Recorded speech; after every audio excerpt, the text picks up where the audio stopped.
Dieu, univers, je te remercie pour cette journée. Je te remercie aussi pour ce début de soirée, parce que j'ai encore l'occasion de me réunir avec l'ensemble des moines ici présents et de pouvoir discuter, aborder des sujets qui, j'espère, te rendent grâce. Nous essayons de comprendre des choses, d'accéder à certaines autres avec humilité. J'espère que on se dirige dans la bonne direction. En tout cas, je crois que c'est le cas. Je te remercie aussi de nous laisser le temps qu'il nous faut pour devenir de meilleures personnes, d'aller toujours un peu plus loin vers toi. Et pour tout ça, je ne peux que te remercier. Amen. Donc, on a, on a pris le parti de commencer les fragments de Parménide que nous a proposé Rémi. Donc, c'est ce qu'on étudie ce soir. Préambule. Les cavales qui m'emportent au gré de mes désirs se sont élancées sur la route fameuse de la divinité, qui conduit partout l'homme instruit. C'est la route que je suis, c'est là que les cavales exercées entraînent le char qui me porte. Guides de mon voyage, les vierges, filles du soleil, ont laissé les demeures de la nuit et, dans la lumière, écartent les voiles qui couvraient leur front. Dans les moyeux, l'essieu chauffe et jette son cri strident sous le double effort des roues qui tournoient de chaque côté, cédant à l'élan de la course impétueuse. Voici la porte des chemins du jour et de la nuit, avec son linteau, son seuil de pierre, et fermé sur les terres, ses larges battants, dont la justice vengeresse tient les clés pour ouvrir et fermer. Les nymphes la supplient avec de douces paroles et savent obtenir que la barre ferrée soit enlevée sans retard. Alors des battants, elles déploient la vaste ouverture et font tourner en arrière les gonds garnis d'airain, ajustés à clous et à agrafes. Enfin, par la porte, elles font entrer tout droit les cavales et le char. La déesse me reçoit avec bienveillance, prend de sa main ma main droite et m'adresse ces paroles. Enfant, qu'accompagne d'immortelles conductrices, que tes cavales ont amené dans ma demeure, sois le bienvenu. Ce n'est pas une mauvaise destinée qui t'a conduit sur cette route éloignée du sentier des hommes, c'est la loi et la justice. Il faut que tu apprennes toutes choses, et le cœur fidèle de la vérité qui s'impose, et les opinions humaines qui sont en dehors de la vraie certitude. Quelles qu'elles soient, tu dois les connaître également, et tout ce dont on juge. Il faut que tu puisses en juger, passant toutes choses en revue. Moi, ça me fait penser beaucoup à une des mythologies liées à Apollon, il me semble, où en fait c'est l'un des fils mi-dieu, mi-homme. Apollon a encore engendré un fils avec une humaine, et en fait son fils, sachant qu'il a pour père Apollon, il veut le rencontrer. Je sais plus ce qui se passe exactement, mais je sais qu'il va lui demander de gérer le char dans le ciel, le char d'Apollon qui fait en fait passer le soleil au-dessus de la Terre et qui crée la journée et puis qui laisse place à la nuit juste après. Et en tout cas, moi, ça m'a fait penser à ça, cette cavale avec les filles du soleil, les nymphes. Là, je parle vraiment de la forme. Et dans le fond, moi, surtout ce qui m'a interpellé, c'est surtout la fin où il dit: Sois le bienvenu. Ce n'est pas une mauvaise destinée qui t'a conduit sur cette route éloignée du sentier des hommes. C'est la loi et la justice. Et vraiment, il nous montre déjà qu'il y a quelque chose de presque de surhumain de suivre la route de la loi et de la justice. En tout cas, on peut le prendre comme ça, de la vraie loi et de la vraie justice. Et ça m'interpelle parce que aussi je lis Platon en ce moment, La République, et la question de la justice, alors la loi effectivement aussi, sont très présentes. Donc voilà, ça m'y fait penser. Rémi. J'ai bien aimé ce que tu as dit sur la citation, en effet. Ça m'avait pas sauté aux yeux, mais en effet.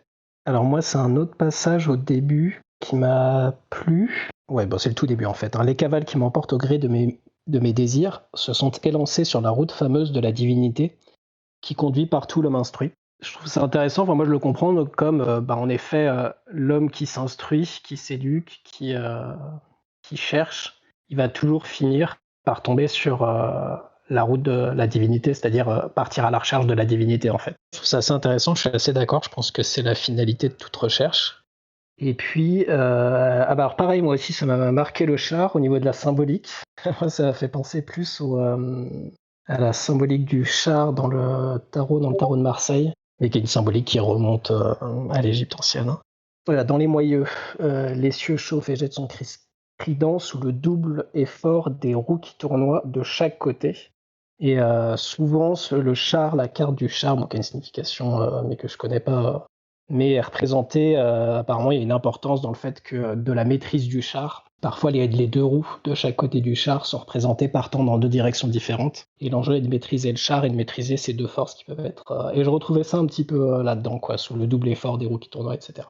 Je suis totalement d'accord avec toi. Mais du coup, c'est fou parce que c'était au début, je l'avais même pas remarqué, mais c'est un peu ce que j'avais moi déduit aussi avec la fin. C'est effectivement, l'homme instruit finit toujours par arriver au spirituel, à la divinité. Il y a quand même quelques-uns on va dire, des scientifiques qui au début étaient pas forcément des spirituels, qui ont terminé leur fin de recherche dans le mysticisme. Exemple, Carl Gustav Jung, il part de quelque chose de très terre à terre, la psychologie, la psychanalyse, chercher à comprendre le fonctionnement de la psyché humaine, et qui finalement l'amène à aller dans l'alchimie, dans les textes taoïstes, et en fait, au final, ça devient un grand mystique. Et après, je sais qu'il y a Mircea Eliade qui lui est un anthropologue et qui, pareil, à force d'étudier les groupements humains, et notamment avec le prisme des religions, a fini par aussi faire un peu partie de ces gens qui deviennent, qui arrêtent d'être juste des scientifiques terre à terre. Je dirais même plus, c'est l'homme sage, j'ai l'impression, plus que l'homme instruit. J'ai vraiment cette impression-là que c'est la connaissance n'amène pas forcément à la divinité. Ton but, c'est la sagesse. À ce moment-là, oui, j'ai l'impression qu'il y a pas d'autre chemin, quoi. Leslie. Je suis assez d'accord avec après tout ce que vous avez dit depuis tout à l'heure. C'est des textes très intéressants. J'aime bien, voilà, qu'en peu de mots, on puisse, qu'on doive y mettre beaucoup d'efforts et de temps et de lecture et de compréhension pour essayer de décrypter. Et en effet, je trouve que ce préambule, moi aussi, m'a fait penser au descriptif qu'on fait dans les cartes de jeux de tarot. Souvent, en fonction des cartes qu'on tire, en fonction des jeux de tarot, pas forcément le classique, comme le char, mais il y a toujours une espèce de petite histoire de raconter qui te met, enfin voilà, qui essaye de te mettre sur la voie, et une petite histoire un peu codée de cette manière-là, et on a l'impression que ça amène, presque ça met en situation un futur rite de passage, quoi. Cet homme qui est présenté et qui arrive, devant les divinités et à qui des choses vont peut-être être révélées, il est sur le point d'avoir un rite de passage, et on a même l'impression que d'ailleurs ce qui l'a fait venir déjà là où il est était déjà en soi aussi une sorte de rite d'aventure qui est décrit dans le préambule. Voilà, c'était très riche et vraiment très, très intéressant, et juste pour reprendre cette idée, moi aussi la 1re phrase m'avait beaucoup marquée, que les routes divines amènent partout l'homme instruit. En effet, je pense que c'est pas tous les hommes instruits qui, auront accès à cette route, mais en tout cas tous ceux qui sont instruits et qui l'empruntent, semble-t-il, peuvent aller partout après. Très bien. Alors Patrick nous a posté la carte du tarot. J'ai rapidement envie de vous lire. En fait, j'ai un petit bouquin sur le tarot qui explique un peu les cartes et le symbolisme. Bon, ça vaut ce que ça vaut. Et j'avais envie de vous le lire rapidement. Le chariot, carte éminemment symbolique, résume à lui tout seul la philosophie de Platon. Son illustration parfaite représente un chariot, son conducteur et deux chevaux ailés qui correspondent aux trois parties de l'âme selon le penseur grec. Le conducteur symbolise l'âme de la raison, l'un des deux chevaux celle de l'appétit avec un grand A, et le deuxième l'âme de la volonté avec un grand V. Ensemble, en pratiquant la vertu, ils vont tâcher de trouver l'équilibre leur permettant de passer à l'étape suivante de leur périple. Chaque détail de cette carte évoque la même allégorie. La couleur bleu pâle des coursiers, tout comme le déis, D-A-I-S, qui abrite le conducteur fait référence à la spiritualité. Bien qu'il tire dans des directions différentes, l'expression déterminée du conducteur ainsi que le sceptre qu'il brandit avec assurance de la main droite indiquent qu'il n'y aura aucun mal à aller où il le souhaite. Le monogramme PM n'a d'autre signification que le désigner Pierre Madénier. Et enfin, sur le tirage, qui peut être intéressant, lorsqu'elle est droite, lorsqu'on la tire à l'endroit, il y a triomphe spirituel, le calme qui vainc l'angoisse, l'équilibre mène à l'excellence, besoin d'accepter ses émotions et d'apprendre à les contrôler. L'eau. C'est rigolo quand tu décris là les deux chevaux avec, avec la volonté et l'appétit. Moi, ça m'avait vraiment. Enfin, je trouve que c'est vraiment très juste parce que on trouve ça au début quand il dit les cavales qui m'emportent au gré de mes désirs. Et en fait, il y a le mot désir. Dans désir, on entend vraiment à la fois la volonté. En fait, du coup, il y a les deux sens du mot désir. Il y a à la fois la volonté et à la fois l'appétit. Et en fait, je trouve ça trop bien parce que, enfin, je sais que quand j'étais à l'école en philo, à chaque fois, on voyait que le désir, c'était toujours quelque chose de péjoratif, quelque chose qui empêchait empêcher le bonheur, empêchait d'atteindre un équilibre et tout. Et là, voilà, on a un contre-exemple flagrant, bien utilisé. On fait des belles choses avec. Finalement, ce sont des moteurs. Deux moteurs qu'il faut savoir gérer et trouver un équilibre sur ces deux chevaux. Patrick. Alors c'est bien parce que en fait le tarot a répondu à ma question pourquoi il ne marchait pas seul sur son chemin. Parce que moi j'ai toujours eu la vision de marcher sur un chemin et je me voyais pas à bord d'un char et avec des juments de race devant. Et je trouve ça très joli de dire qu'en fait on maîtrise pas forcément précisément la manière dont on aborde ce chemin-là en tout cas. Donc ça a répondu à ça. Je trouvais que c'était un texte qui méritait vraiment, qui mériterait, ou alors il a dû l'être, j'ai pas cherché, je viens d'avoir la vision, mais c'est vraiment quelque chose dont on a la scène et qui mériterait d'être peint et dessiné. Enfin, il y a tellement tous les détails. Moi j'ai adoré. Merci Patrick. L'eau. Je voulais dire que moi j'avais une question, c'est par rapport à l'image quand elle dit quand la déesse s'exprime, elle dit enfant qu'accompagne d'immortelles conductrices. Donc est-ce que là quand elle dit immortelle conductrice, elle parle donc du char et des chevaux.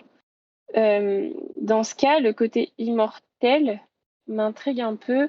Est-ce qu'il y a qu'un seul chemin? Est-ce que c'est tracé ou pas? Qu'il y a plusieurs portes d'entrée. Enfin voilà, moi ça me faisait poser cette question-là et après c'est comme ça que je le comprenais. Pour ma part, si je reprends l'image du char, c'est un apprentissage de pouvoir gérer ces deux chevaux pour qu'ils aillent dans la direction que l'on souhaite déjà dans un premier temps, et que ce soit pas, on se fasse pas conduire contre notre gré par ces deux chevaux que sont la volonté et l'appétit.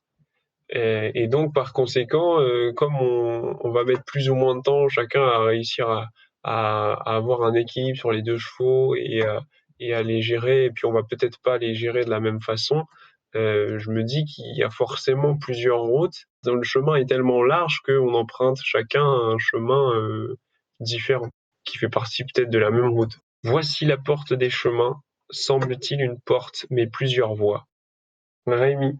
Oui, c'était pour rebondir donc, sur ce que disait Laurine. Alors, moi, quand je lis enfants qu'accompagne d'immortelles conductrices, pour moi, les immortelles conductrices, c'est les vierges, là, les filles du soleil. C'est à peu près au 5e vers, 5e vers. Guide de mon voyage, les vierges, filles du soleil, ont laissé les demeures de la nuit et dans la lumière écartent les voiles qui couvraient leur front. Je pense que c'est elles, ces conductrices. Et là aussi, il y a une petite symbolique, mais qui est assez claire, en tout cas en partie. Pour moi, les filles du soleil, clairement, le soleil, c'est la vérité, quoi, la connaissance vraie. Et je trouve ça intéressant que ce soit des vierges parce que ça me fait penser à l'allégorie qu'on retrouve dans la Vierge Marie. Enfin, l'allégorie. C'est une lecture de la Vierge Marie qui est elle est vierge parce qu'elle n'a pas elle s'est pas laissée corrompre par le monde de l'homme en quelque sorte. Et je trouve ça intéressant que les guides, c'est les guides du voyage. Donc fille du soleil, fille de la connaissance vraie. Et ces guides de la connaissance soient vierges. Moi, je l'entends comme il faut enlever tout ce qui a été fécondé en nous par un monde extérieur et parfois artificiel pour se rapprocher d'une certaine vérité. Il faut retrouver une virginité en fait de sa façon de voir les choses ou de penser les choses et arriver à faire le tri entre ce qui nous a été plus ou moins qui a été mis en nous et ce qui faisait déjà partie de nous à l'origine. C'est retrouver cette virginité-là pour se rapprocher d'une connaissance vraie. Intéressant comme interprétation de ce passage. Mais moi aussi, ce qui m'a aussi plu et à la fois étonné, c'est en fait la conclusion de cette première partie, de ce préambule qui amène aux 2 points suivants, donc la vérité et l'opinion, où la divinité lui dit: «Il faut que tu apprennes toute chose, et le cœur fidèle de la vérité qui s'impose, et les opinions humaines qui sont en dehors de la vraie certitude. Quelles qu'elles soient, tu dois les connaître également, et tout ce dont on juge.» La divinité semble dire qu'il ne faut pas simplement s'arrêter à chercher la vérité uniquement, mais aussi à comprendre et à avoir connaissance des opinions humaines pour pouvoir nous-mêmes juger de la vraisemblance ou de la sagesse de certaines d'entre elles. Au final, si on ne fait que dire la vérité, il n'y a pas grand-chose à dire au final parce que on est tellement limité en tant qu'humain par rapport à ce sujet de, de la divinité, de l'être, du non-être et potentiellement des vertus, qu'il va falloir mettre de l'opinion humaine, sinon on va pas loin, en fait, on peut pas creuser. En tout cas, c'est difficile de creuser. Vas-y, Leslie. Oui, ouais, c'était juste pour rebondir sur ce que tu venais de dire. Connaître la vérité seule ne suffit pas. C'est un peu ça que ça veut dire. Il faut aussi juger par soi-même. C'est un peu ce qui lui est demandé. Tu dois les connaître également et tout ce dont on juge. Il faut que tu puisses en juger. Connaître les vérités seules, semble-t-il, ne suffisent pas. Parce que connaître la vérité parfois ne suffit pas. Il faut peut-être aussi vraiment la ressentir. Et que pour la ressentir, il va y avoir besoin d'un grand panel et de pouvoir juger. Il y a comme une action qui doit être faite. Pour le dire autrement, j'ai l'impression aussi que c'est bien beau d'avoir la vérité. Si on n'y a pas été préparé, si on n'a pas ingéré, j'ai l'impression que tu peux pas la voir dans sa véritable forme. Donc Laurine, vas-y. Finalement, ça remet encore au centre, une fois de plus, l'idée de la raison. C'est-à-dire que une vérité, si tu suis une vérité, dès lors qu'il n'y a pas son contraire, en fait, ce n'est pas une vérité, c'est juste un dogme, c'est tout. Et il n'y a rien à discerner. Tandis que là, le travail, c'est justement d'utiliser sa vertu et son discernement pour réussir à aller vers la vérité. Voilà. Et donc utiliser la raison. Rémi. Ce que j'en ai compris sur la vérité et l'opinion là dans ce texte-là, c'est que l'opinion, ce qui était important, c'est de connaître la vérité de ce qu'est une opinion, et que c'est pas l'opinion en soi qui a été mise en avant comme un savoir important à avoir, mais ce qui est important, c'est de connaître la vérité des opinions, que ce ne sont que des opinions, des choses Platon dirait des choses en devenir, alors que là où les vérités sont éternelles et universelles. Mais d'un autre côté, en effet, les opinions, c'est les choses en devenir, c'est ce qui nous permet de nous incarner dans la matérialité et de vivre dans ce monde. Donc elles ont leur place importante. On a besoin de l'opinion pour fonctionner quelque part. C'est important du coup de savoir que l'outil qu'on utilise, l'opinion, de savoir sa vérité, et que l'opinion n'est pas une vérité. Chapitre 1.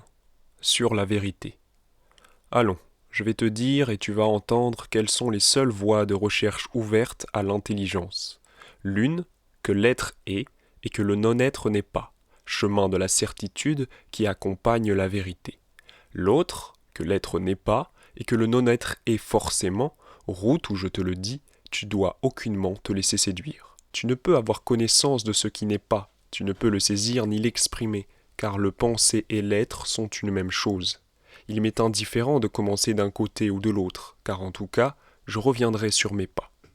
Il faut penser et dire ce qui est, car il y a être, il n'y a pas de non-être. Voilà ce que je t'ordonne de proclamer. Je te détourne de cette voie de recherche où les mortels qui ne savent rien s'égarent incertains. L'impuissance de leurs pensées y conduit leur esprit errant. Ils vont sourds et aveugles, stupides et sans jugement. Ils croient qu'être et ne pas être est la même chose et n'est pas la même chose. Et toujours leur chemin les ramène au même point. Jamais tu ne feras que ce qui n'est pas soi. Détourne donc ta pensée de cette voie de recherche. Que l'habitude n'entraîne pas sur ce chemin battu ton œil sans but, ton oreille assourdie, ta langue. Juge par la raison de l'irréfutable condamnation que je prononce. Il n'est plus qu'une voie pour le discours, c'est que l'être soit. Par là sont des preuves nombreuses qu'il est inengendré et impérissable, universel, unique, immobile et sans fin. Il n'a pas été et ne sera pas. Il est maintenant tout entier, un, continu. Car quelle origine lui chercheras-tu ? D'où et dans quel sens aurait-il grandi ? De ce qui n'est pas ? Je ne te permets ni de le dire, ni de le penser, car c'est inexprimable et inintelligible que ce qui est ne soit pas. Quelle nécessité l'eût obligé, plus tôt ou plus tard, à naître en commençant de rien ? Il faut qu'il soit tout à fait ou ne soit pas. Et la force de la raison ne te laissera pas non plus, de ce qui est, faire naître quelque autre chose. Ainsi, ni la genèse, ni la destruction ne lui sont permises par la justice. Elle ne relâchera pas les liens où elle le tient. Là-dessus, le jugement réside en ceci. Il est ou n'est pas. Mais il a été décidé qu'il fallait abandonner l'une des routes, incompréhensible et sans nom, comme sans vérité, prendre l'autre, que l'être est véritablement.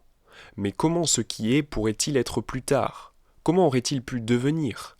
S'il est devenu, il n'est pas plus que s'il doit être un jour.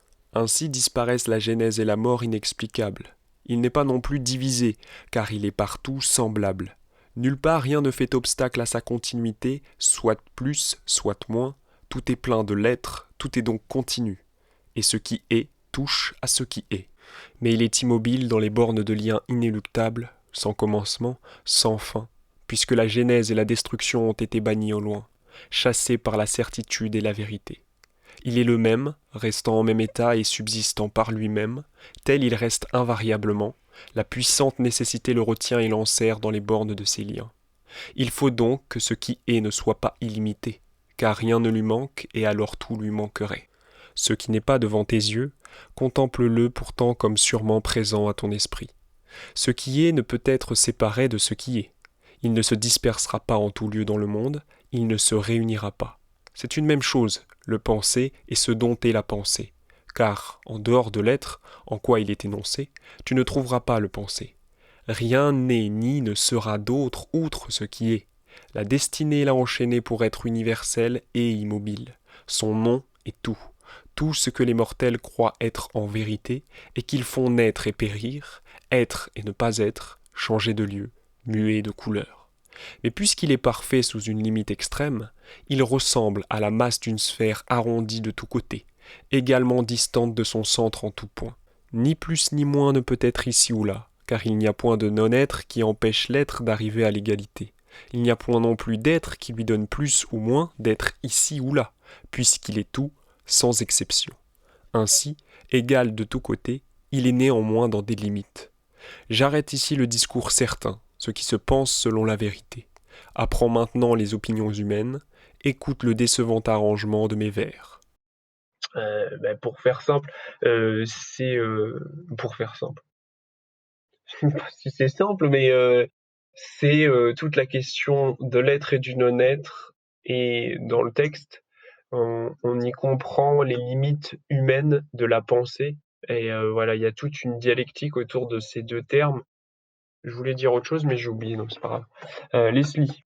Oui, très, très dense, en effet. Ça fait plusieurs fois que je la relis et il y a des moments, j'essaye de me concentrer extrêmement sur chaque signification des négations dans les phrases pour bien comprendre.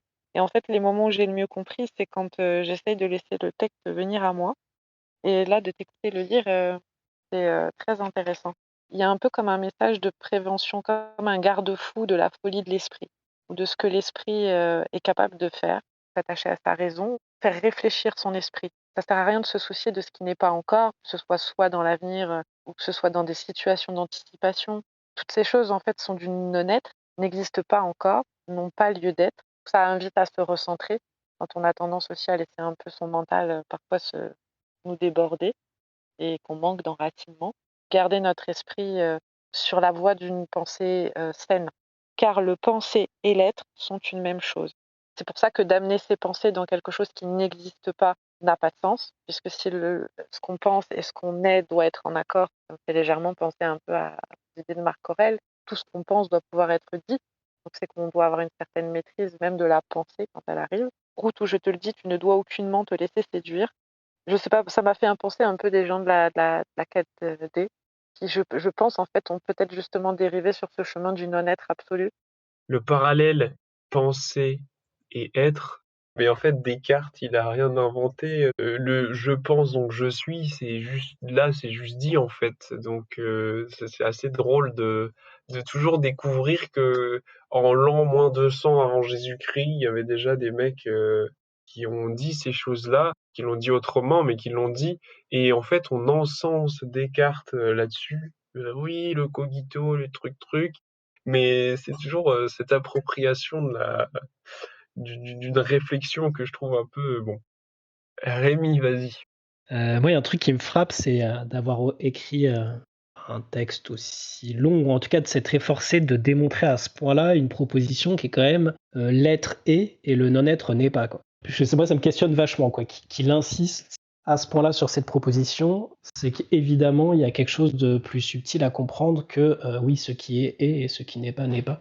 C'est une tautologie. Au début, j'avais lu ça un peu comme un truc un peu dualiste, justement, et l'être. Alors, je vais reprendre les passages, hein. Mais donc, oui, en effet, il dit à un moment que l'être et la pensée sont la même chose. Donc, pour moi, c'était un petit peu, l'être, c'est ce qui est. C'est le spirituel, c'est le monde de la pensée, le monde des choses invisibles, etc. Et des choses éternelles et immortelles, des vérités vraies. Et le non-être, ce serait ce qui est en devenir, la matière, les choses qui se transforment, les choses qui sont périssables, qui sont corruptibles, qui sont jamais continues, qui sont mortelles et qui se génèrent. Alors, je reprends le passage. C'est vers le vers 80 et quelques. Mais il est immobile dans les bornes de liens inéluctables, donc il parle de l'être, sans commencement, sans fin, puisque la genèse et la destruction ont été bannies au loin, puisque ce qui est a toujours été et sera toujours. Donc ce côté-là de ce qui est éternel, moi ça m'a fait vraiment penser au début à donc c'est l'immatériel, quoi. C'est la seule chose qui est éternelle, c'est ce qui est de l'ordre de la pensée, quoi. Et qui est immuable, surtout ce côté-là immuable. Et en fait, en lisant sur l'opinion de l'homme, il me semble avoir compris que justement, c'est l'opinion des hommes. Et il le dit très bien d'ailleurs à la fin du paragraphe sur la vérité. Apprends maintenant les opinions humaines, écoute le décevant arrangement de mes vers. C'est-à-dire que cette vérité mal comprise, qui pourrait être interprétée comme ce qui est, c'est ce qui est immatériel, ce qui n'est pas, c'est ce qui est matériel, et puis et le dualisme, quoi. Et en fait, le dualisme, j'ai l'impression qu'il le critique plus dans son paragraphe sur l'opinion, qui sera inférieure ou qui serait une sorte de désagrégation de la vérité, quoi. Je ne pense pas que ce soit une question de matériel et d'immatériel, parce que j'ai l'impression qu'il casse cette idée dans le paragraphe sur l'opinion. Merci Rémi. On ne peut pas nier le fait que ça nous renvoie à l'idée de Dieu, en sachant qu'en plus il dit que ça s'appelle le tout. Mais le tout, c'est l'être, il semblerait. En tout cas, dites-moi si je me trompe, mais moi je l'avais compris comme ça, alors j'essaie de retrouver le passage en même temps. Ouais, c'est une même chose de le penser et ce dont est la pensée, car en dehors de l'être, en quoi il est énoncé, tu ne trouveras pas le penser, rien n'est ni ne sera d'autre outre ce qui est, la destinée l'a enchaîné pour être universel et immobile, son nom est tout ce que les mortels croient être en vérité et qu'ils font naître et périr, être et ne pas être, changer de lieu, muer de couleur.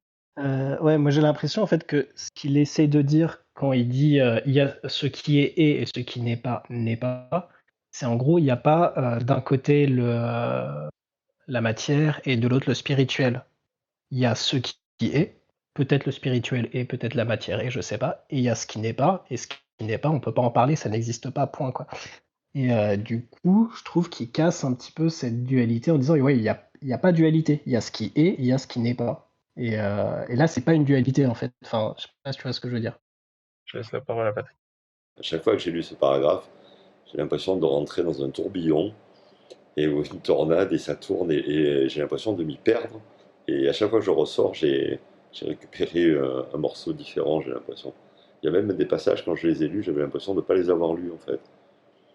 Comme s'ils avaient été invisibles à la première lecture. Enfin, il est vraiment très étrange, ce texte. Je voulais surtout me garder, comme il dit, de donner une opinion pour ne pas faire un décevant arrangement de ce texte. Parce qu'en fait, j'ai l'impression que c'est aussi une mise en garde vis-à-vis de nous, les lecteurs.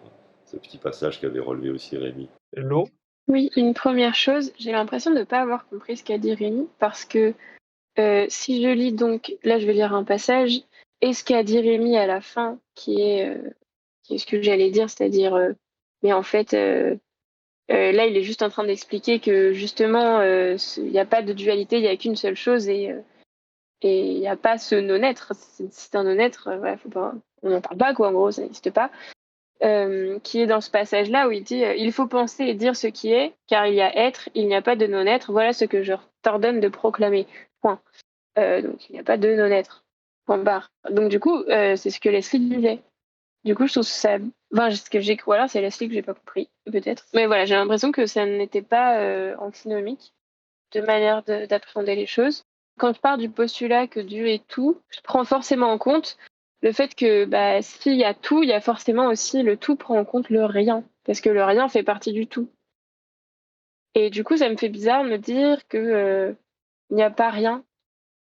Et en même temps, je comprends, enfin, il y a cette espèce de, une sorte de paradoxe étrange. Et c'est pour ça que j'étais pas, enfin, j'arrivais pas non plus à me dire quand il dit voilà ce que je t'ordonne de proclamer. Et ben, ça me fait bizarre en fait cette phrase qui est cette espèce d'ordre. En gros, juste répète ce que je dis.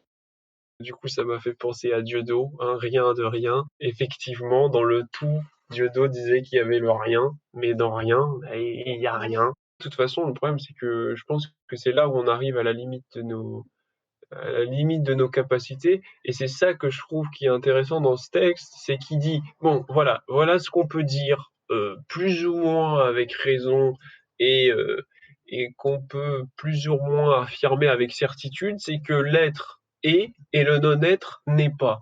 Au-delà de ça, tout ce qu'on va dire, ça n'est que de l'opinion, ça n'est que des opinions humaines. Alors, je simplifie énormément, mais j'ai l'impression qu'il dit ça et je voulais vous lire un passage aussi un petit peu en lien avec ce que pouvaient dire Lo et Leslie. Je te détourne de cette voie de recherche où les mortels qui ne savent rien s'égarent incertains, l'impuissance de leur pensée y conduit leur esprit errant, ils vont sourds et aveugles, stupides et sans jugement, ils croient qu'être et ne pas être est la même chose, et n'est pas la même chose, et toujours leur chemin les ramène au même point. Il y a des paradoxes qui se créent à partir du moment où on essaie de dire que c'est des choses qui sont similaires, alors qu'il semblerait que c'est juste deux choses différentes et que l'une peut-être peut accéder à la pensée, l'autre n'y accédera jamais, on n'y accédera jamais, puisque par définition, c'est inexistant. Patrick. J'ai aucune mémoire des références et des machins. Mais en tout cas, dans quelque chose qui vient d'assez loin, mais au niveau de l'Inde. Et c'est un peu une sorte de définition de ce qu'est, on va dire, l'éveil, pour faire simple. Et leur phrase, que j'aime beaucoup, elle se dit c'est et ce n'est pas, et ce n'est pas c'est, et ce n'est pas ce n'est pas. Et on tourne en rond là-dedans. Et en fait, mais pour moi, c'est la définition de l'indéfinissable, en fait. Je trouve effectivement que ces phrases comme ça, qui paraissent première vue comme ça, un peu alambiquées, on tourne en rond et pourquoi faire, mais je trouve qu'elles font ressentir ce qui est inextricable et ce qui est inexplicable. Chapitre 2 sur l'opinion. On a constitué pour la connaissance deux formes sous deux noms. C'est une de trop, et c'est en cela que consiste l'erreur. On a séparé et opposé les corps, posé les limites qui les bornent réciproquement, d'une part le feu éthérien, la flamme bienfaisante, subtile, légère, partout identique à elle-même, mais différente à la seconde forme. D'autre part, celle-ci, opposée à la première, nuit obscure, corps dense et lourd. Je vais t'en exposer tout l'arrangement selon la vraisemblance, en sorte que rien ne t'échappe de ce que connaissent les mortels. Mais puisque tout a été nommé lumière ou nuit, et que, suivant leur puissance, tout se rapporte à l'une ou à l'autre, l'univers est à la fois rempli par la lumière et par la nuit obscure. Elles sont égales, et rien n'est en dehors d'elles. Les plus étroites couronnes sont remplies de feu sans mélange, les suivantes le sont de nuit. Puis revient le tour de la flamme. Au milieu de tout est la divinité qui gouverne toute chose. Elle préside en tout lieu à l'union des sexes et au douloureux enfantement. C'est elle aussi qui pousse la femelle vers le mâle et tout aussi bien le mâle vers la femelle. Elle a conçu l'amour, le premier de tous les dieux. Tu sauras la nature de l'éther, et dans l'éther tous les signes, et du soleil arrondi la pure lumière, ses effets cachés et d'où ils proviennent. Tu apprendras les œuvres vagabondes de la lune circulaire, sa nature. Tu connaîtras enfin le ciel étendu tout autour, tu sauras d'où il s'est formé et comment la nécessité qui le mène l'a enchaîné pour servir de borne aux astres. Comment la terre, le soleil et la lune, l'éther commun le lait du ciel, l'Olympe le plus reculé et les astres brûlants ont commencé à se former. Brillant pendant la nuit, elle roule autour de la terre sa lueur étrangère, regardant toujours vers la splendeur du soleil. Tel est, soit d'une façon, soit de l'autre, le mélange qui forme le corps et les membres, telle se présente la pensée chez les hommes. C'est une même chose que l'intelligence et que la nature du corps des hommes en tout et pour tout. Ce qui prédomine fait la pensée. À droite les garçons, à gauche les filles. C'est ainsi que, selon l'opinion, ces choses se sont formées et qu'elles sont maintenant et que plus tard elles cesseront, n'étant plus entretenues. À chacune d'elles, les hommes ont imposé le nom qui la distingue. Ah, moi, j'ai trouvé cette partie super intéressante, notamment comment ça a été exprimé. Donc, c'est au deuxième paragraphe où il dit mais puisque tout a été nommé lumière ou nuit. Donc, moi, ça me fait penser à la Bible où au début, Dieu créa le Verbe. Et donc, dans l'idée du verbe, il y a aussi, il y a parmi toutes les sémantiques que l'on peut comprendre de ce verbe, il y a ce truc de la pensée, en tout cas de l'expression de ce qu'on voit. Il y a cette séparation des choses des unes entre elles, parce qu'on n'a finalement pas le choix pour parler des choses, les concevoir et qui nous permet de vivre dans tout ça. Merci Lo. Rémi? Et je suis assez d'accord avec Laurine là, sur le deuxième paragraphe.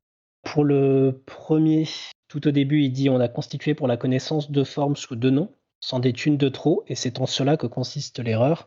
On voit clairement là dans cette phrase d'introduction, c'est une critique unilatérale du dualisme pour la connaissance de formes sous deux noms. Et pour moi, oui, c'est le dualisme corps-esprit, parce qu'il dit on a séparé et opposé les corps. Donc là, je pense que c'est les corps au sens général, c'est-à-dire corps matériel et immatériel. Le feu est terrien, la flamme bienfaisante, subtile, légère, partout identique à elle-même. Donc ça, c'est ce que Platon dirait l'intelligible, quoi, les choses qui ne changent pas, qui sont légers, subtiles, c'est de la lumière.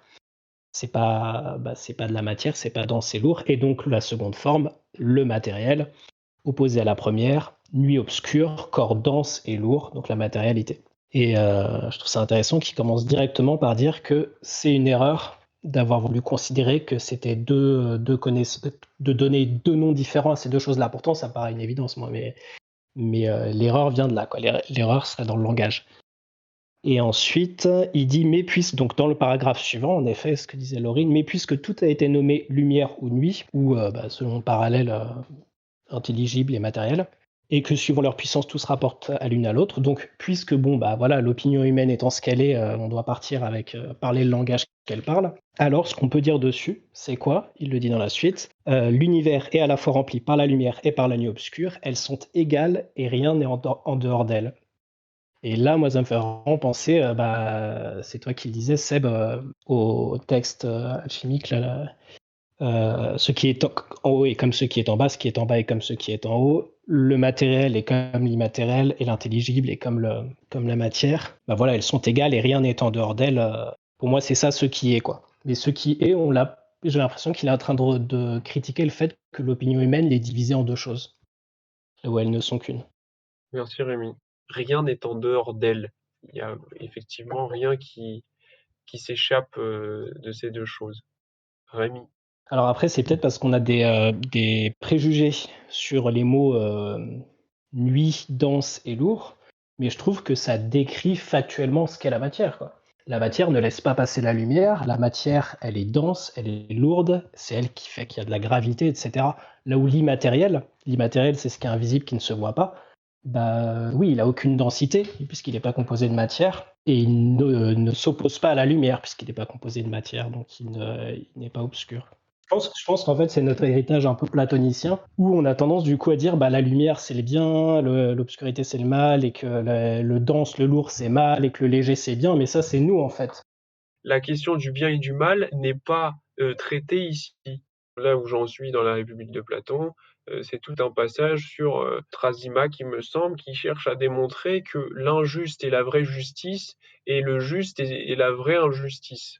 En gros, que la vertu c'est l'injustice et que le vice c'est la justice. Oui, c'est ça. Et on voit bien que ça bug. Ça bug. Socrate le montre à quel point c'est ridicule. Et donc, on voit bien que quand il est question du bien et du mal, de l'éthique, les choses ne sont pas égales entre elles. Patrick, vas-y. Alors moi, il y a deux phrases qui sortent du lot, et notamment une, quand il parle de la divinité, où il dit «Elle a conçu l'amour, le premier de tous les dieux». Et l'autre, c'est «À droite les garçons, à gauche les filles». Et je me demandais ce que venait faire cette phrase, un peu toute seule d'ailleurs. Et je voyais un truc du style qu'en fait c'était le lien entre ces opposés, quoi. C'était ce qui permettait de les relier, de reformer le tout. Ben, je laisse la parole à Leslie, Rémi, bah, on va conclure, hein. Leslie. Oui, c'était juste pour repréciser un peu sur cette fin, où finalement il est en train de dire que ce qui pourrait distinguer les vérités des opinions, c'est que les opinions, elles tiennent bon uniquement tant qu'elles sont dans l'air du temps, tant qu'elles sont entretenues. C'est un peu ce qui est dit. Bon, il prend l'exemple à droite les filles, à gauche les garçons. Je pense que c'était extrêmement naïf à l'époque, ça résonne un peu autrement maintenant, son exemple, mais pour le coup, il est, je pense, complètement innocent. Il est pas en train de nous amener vers d'une autre gender, je pense pas du tout. Mais finalement, je pense que vraiment ce qu'il veut dire, c'est ça, c'est-à-dire qu'une opinion, contrairement à une vérité, elle finira par tomber à un moment où on l'entretiendra plus, où ce sera plus culturel, où ce sera plus dans l'air du temps. Voilà, à un moment donné, on finit, nous, par se détacher de certaines opinions pour en changer, et elles tombent. Voilà, à un moment donné. Finalement, dans les opinions, il y a une notion d'entretien. Je crois que l'homme entretient les opinions, là où les vérités n'ont pas besoin d'être entretenues. Merci, Leslie. Après, je pense qu'il y a une nécessité de l'opinion, c'est-à-dire, comme disait tout à l'heure Laurine, sur l'organisation de la société. Ouais, je pense qu'il y a une notion plutôt utilitaire qu'autre chose. Rémi? Ouais, et puis là-dessus, les opinions sont pas un mal tant qu'on sait que ce ne sont que des opinions, tant qu'on sait que ce sont des opinions, quoi. Et qu'on sait ce que c'est qu'une opinion. Pour moi, c'est pas problématique, comme tu dis, c'est un outil. Mais il faut savoir que c'est une opinion. Je voulais juste revenir sur Elle a conçu l'amour, le premier de tous les dieux. Parce que l'amour, c'est ce qui réunit les contraires ou les opposés, enfin l'homme et la femme et même plein d'autres choses.